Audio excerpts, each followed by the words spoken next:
राधा स्वामी जी, आज की जो बात है वह हमारे रोंगटे खड़े करके रख देगी कि एक लड़की की इज्जत को बाबा जी ने कैसे बचाया। यह सुनने में बहुत हमें एक छोटा सा लफ्ज लग रहा है, लेकिन यह बहुत बड़ी बात है कि सतगुरु अपनी बेटियों की इज्जत को कैसे बचाते हैं। आज का जो दौर चल रहा है, जब बुरे दौर से कोई भी लड़की, कोई भी औरत एक गरीबी के रास्ते पर हो, बहुत अड़चनों से गुजरती हो, तो बहुत से ऐसे दरिंदे मिल जाते हैं जो बहुत कुछ करने की कोशिश करते हैं, लेकिन उस समय साथ कौन देता है? पूरा गुरु, पूरा परमात्मा। अगर उस गुरु पर हमें अटूट भरोसा है तो वह अपने बच्चों की इज्जत को जरूर कैसे सहाय करते हैं, वह हमें आज की बात में पता लगेगा। एक माँ बेटी थी, एक लड़की थी और उसकी माँ थी। बचपन में ही उनके पिताजी गुजर चुके थे। माँ ने भी नामदान लिया हुआ था और बेटी ने भी नामदान ले लिया था। आगे पीछे उनका कोई नहीं था, कोई साथ नहीं देता था, कोई रिश्तेदार नहीं था। बहुत हालात खराब थे। माँ ने ही अपनी बेटी को पढ़ाया लिखाया, सब कुछ माँ ने किया, लेकिन बेटी का यही मानना था कि माँ, मैं शादी एक ऐसे लड़के से करूँगी जो इसी घर में आपकी भी सेवा करे और इस घर को भी संभाले। मैं यहाँ से शादी करके कहीं नहीं जाऊँगी। माँ को फालिश हो गई थी तो माँ बिस्तर पर ही थी।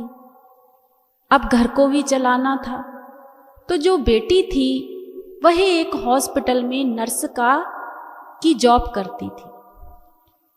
लेकिन उस लड़की ने भजन सिमरन लिया हुआ था, तो उस लड़की का एक नियम था कि अपना सुबह उठना है, अपना मालिक का नाम लेना है, भजन सिमरन करना है। उसके बाद माँ का पूरा ख्याल रख के, उसका दवाई दारू उसके पास रख के, खाना वगैरह बनाकर, अपना सारा काम करके फिर हॉस्पिटल जाया करती थी। कभी कभी उस लड़की की एक हफ्ते की रात की ड्यूटी होती थी, कभी कभी दिन की होती थी। तो ऐसे ही उस लड़की का जो गुजारा था वह चल रहा था।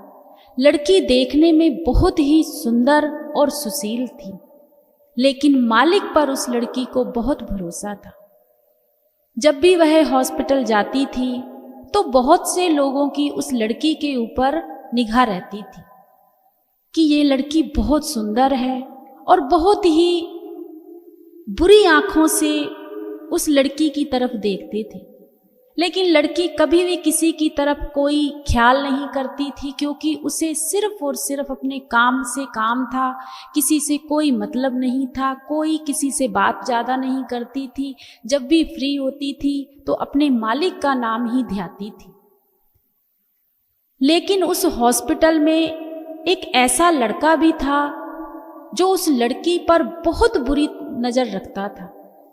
जब भी कोई काम होता था, जब कोई उसको चीज़ पकड़ानी होती थी, तो उसके हाथ में जब कोई चीज़ देता था तो उसे टच करने की कोशिश करता था। एक दो बार उस लड़की ने इस चीज़ को इग्नोर किया कि चलो कोई बात नहीं, कभी हो जाता है कि कोई चीज़ पकड़ाओ तो हाथ लग जाता है। लेकिन उस लड़के की यह आदत हो गई थी।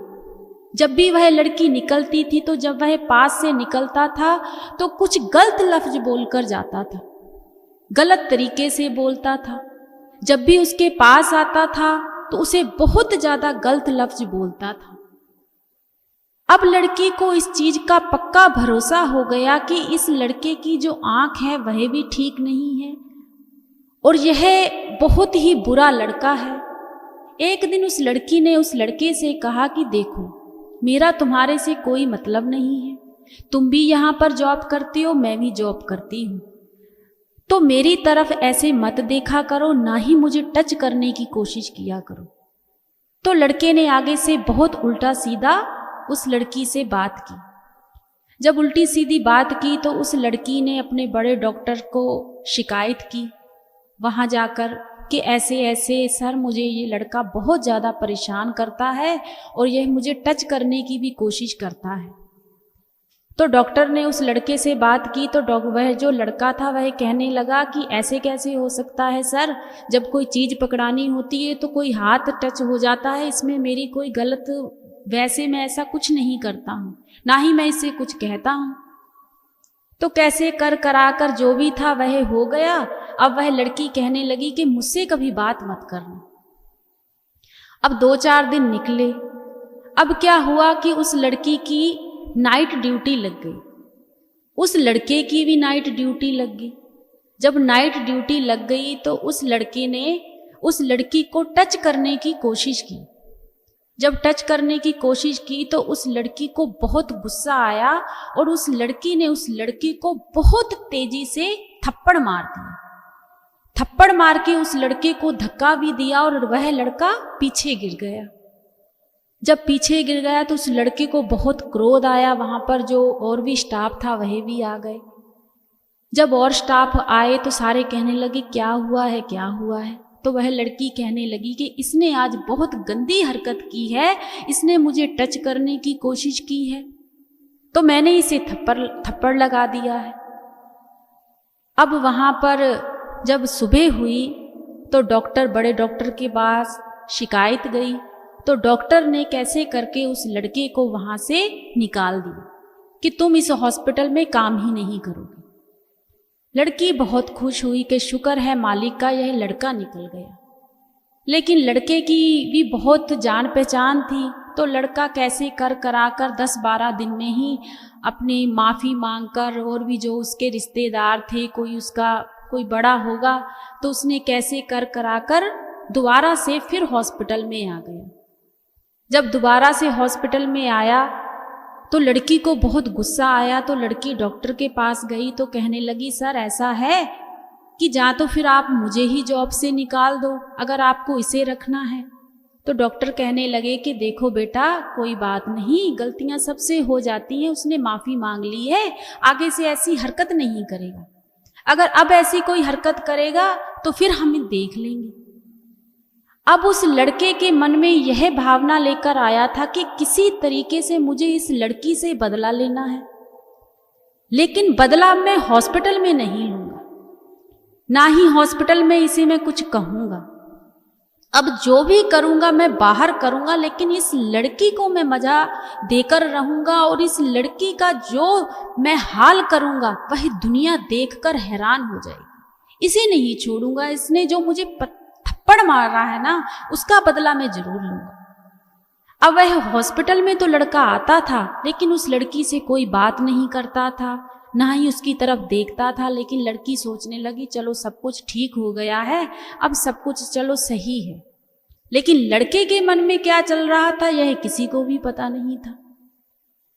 अब लड़की की जो ड्यूटी थी वह दिन की थी, तो लड़के ने क्या सोचा था कि जब इस लड़की की रात की ड्यूटी होगी ना तब देखेंगे क्या होता है।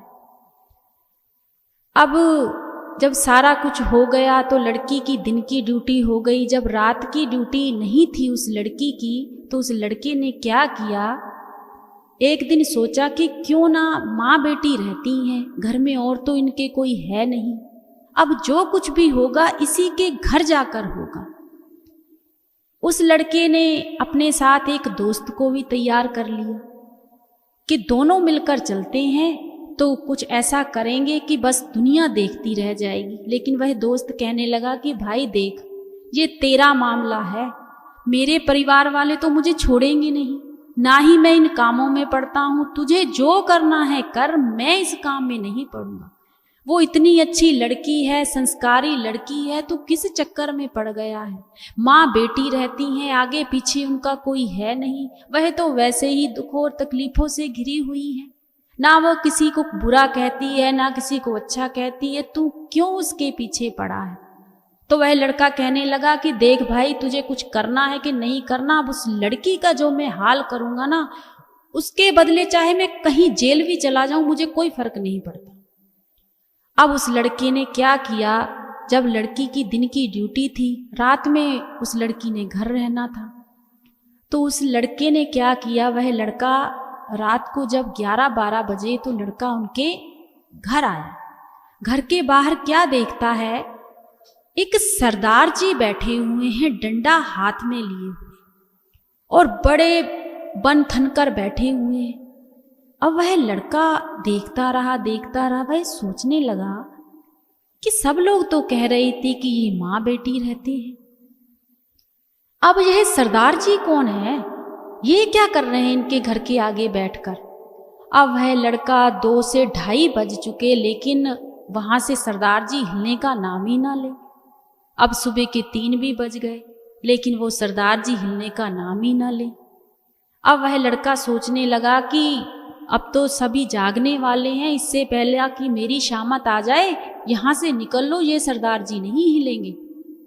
अब लड़का वह वहां से चला गया। अगले दिन उसने फिर वैसे ही किया, और वह सरदार जी वैसे ही वहां पर बैठे हुए। अब वह सरदार जी फिर नहीं हिल रहे थे। अब वह लड़का फिर निराश होके चला गया, ये सरदार जी कौन है। एक दिन उस लड़के ने हॉस्पिटल में जैसे सभी से पूछने लगा कि वह जो माँ और बेटी हैं, बहुत बार हम लोगों ने बातें की हैं कि वह अकेली रहती हैं और उनका कोई आगे पीछे भी नहीं है, तो उनके घर क्या कोई सरदार जी भी हैं।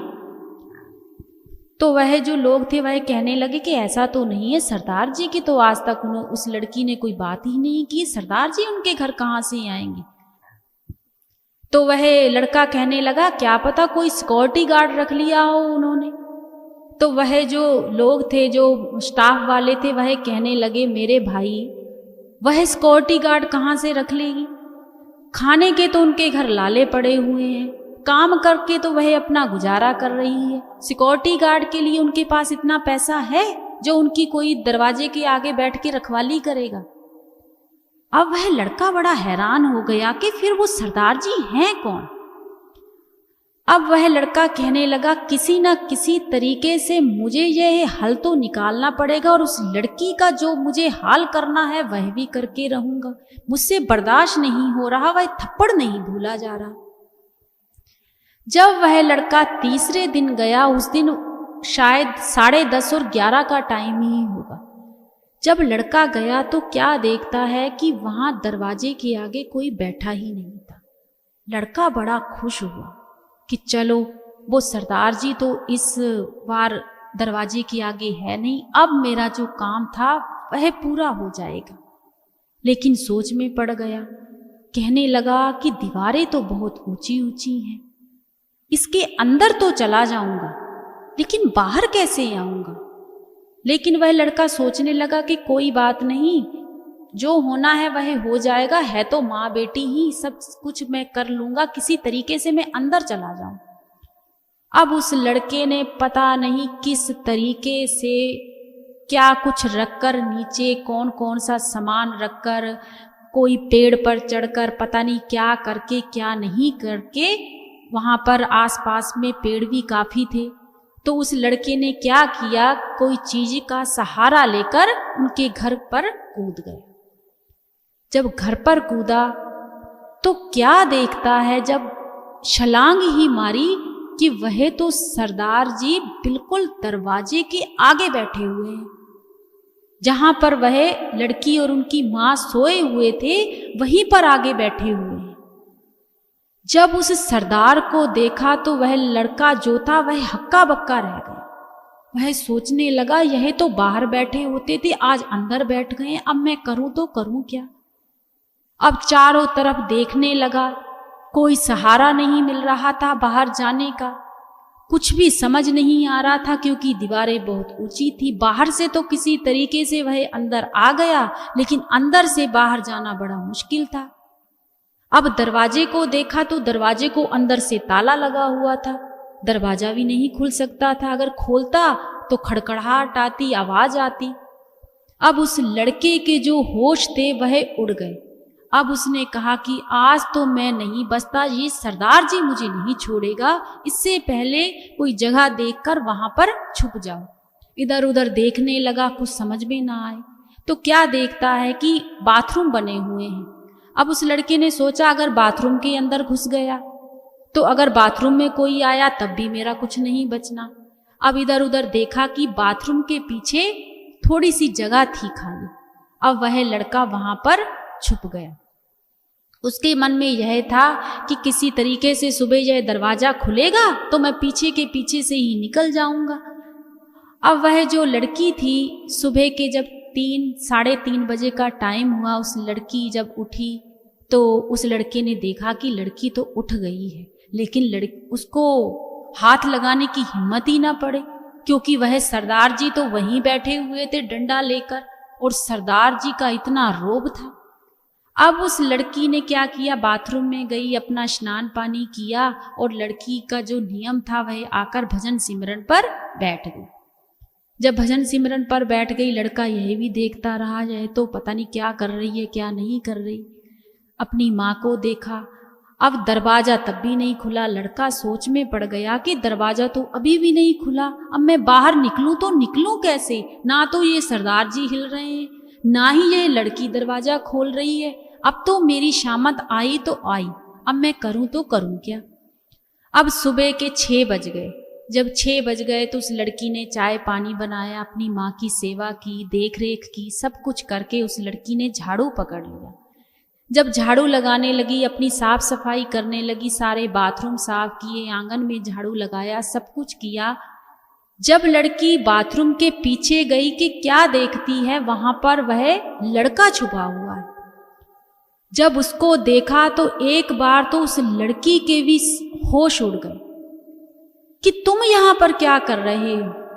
अब वह जो लड़का था वह बड़ा अपने मुंह पर हाथ दे उस लड़की को कहे कि चुप कर जाओ, चुप कर जाओ, मुझे माफ कर दो, मुझसे गलती हो गई है।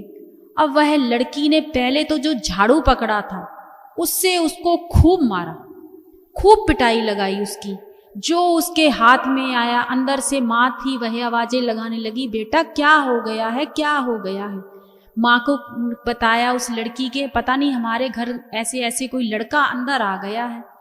अब वह जो लड़का था वह पैरों में गिर गया। वह कहने लगा, दीदी मुझे माफ कर दो, मुझे एक बार इस घर से निकाल दो प्लीज, तुम किसी को भी इकट्ठा मत करना। लेकिन लड़की ने क्या किया, अपना दरवाजा खोला और आस पड़ोस के जो परिवार वाले थे उनको बुलाया।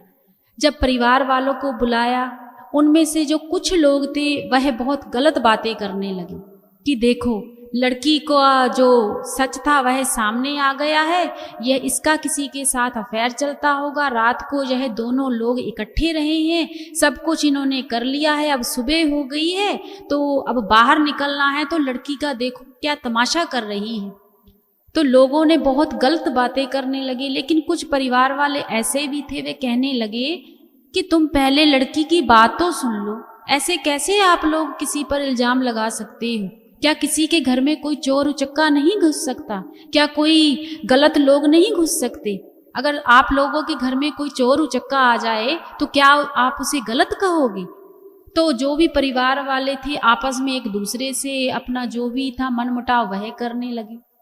अब वह जो लड़का था वह तो माफी पर माफी मांगी जा रहा था। वह जो लोग थे आस पड़ोस के उनसे कहने लगा कि मुझे माफ कर दो, इस लड़की का कोई भी दोष नहीं है।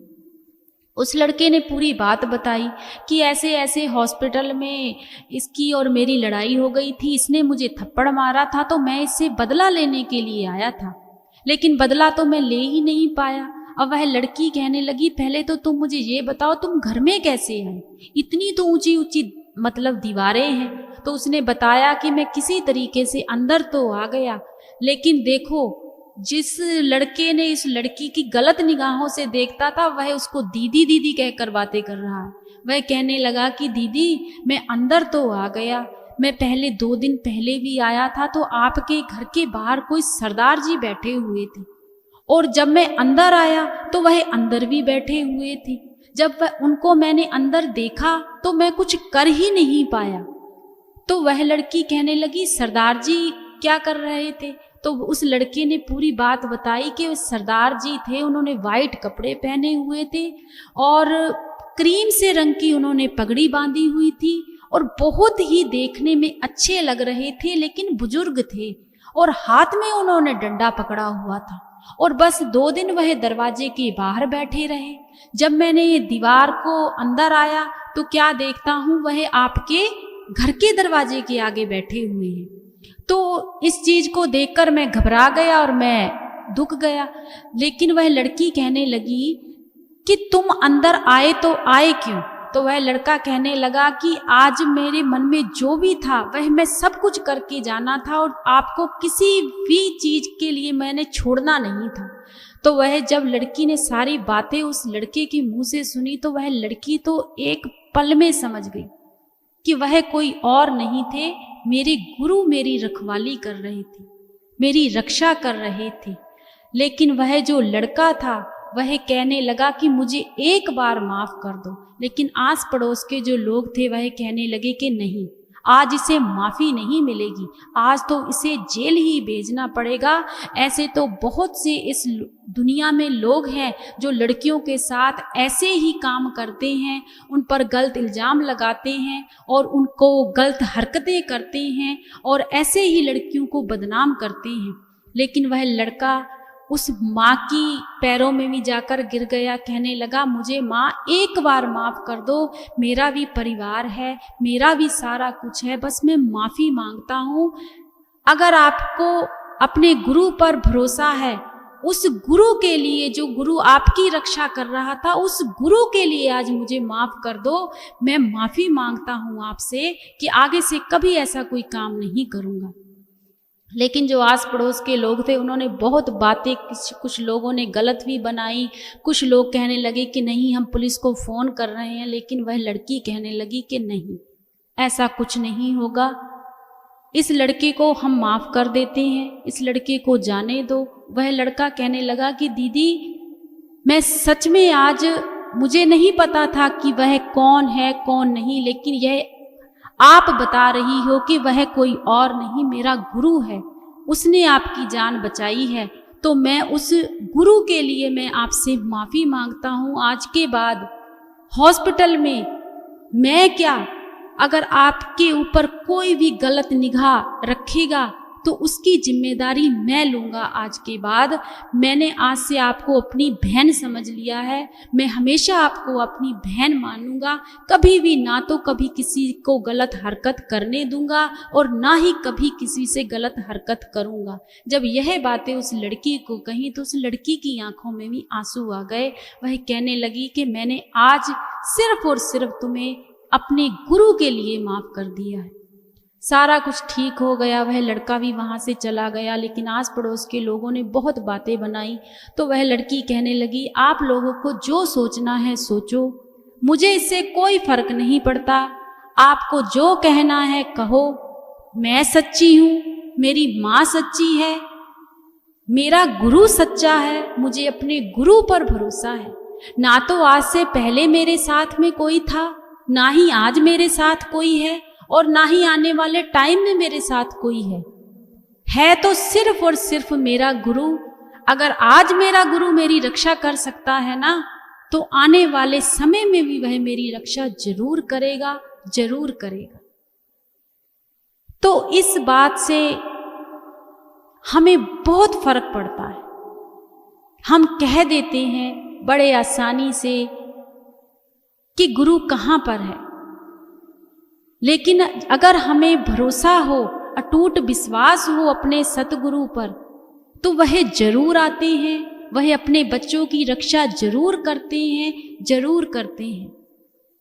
लेकिन आज के समय में ऐसा बहुत चल रहा है, बहुत से दरिंदे हैं इस दुनिया में जो गलत निगाहों से औरतों की तरफ देखते हैं, लड़कियों की तरफ देखते हैं, उनका गलत फायदा उठाने की कोशिश करते हैं।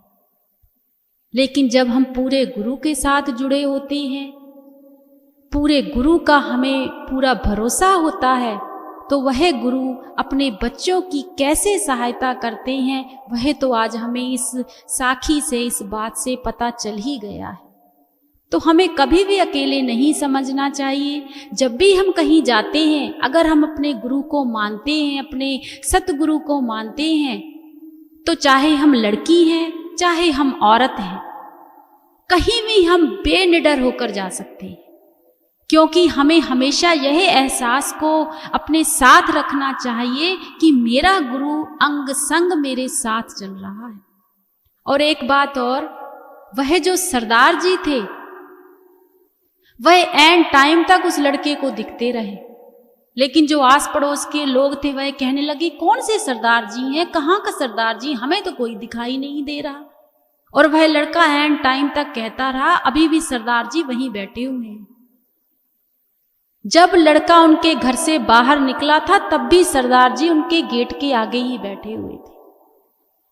उस लड़के ने उस लड़की को यह बात बताई कि तुम्हारे जो गुरु हैं वह हमेशा तुम्हारे घर रहते हैं, लेकिन उस गुरु का तो मुझे आज पता लगा है, क्योंकि वह आपकी जुबानी मुझे एहसास हुआ है। मैं तो सोचता था पता नहीं यह कौन सा सरदार जी है जो रखवाली कर रहा है। तो उस लड़के की भी उस दिन आंखें खुल गई कि सच में गुरु बहुत बड़ी चीज है। तो हमें अपने गुरु पर भरोसा रखना चाहिए, अटूट विश्वास रखना चाहिए, तो वह हमेशा हमारी सहायता, चाहे हम दुख में हो, सुख में हो, गरीबी में हो, अमीरी में हो, जरूर सहायता करते हैं। राधा स्वामी जी।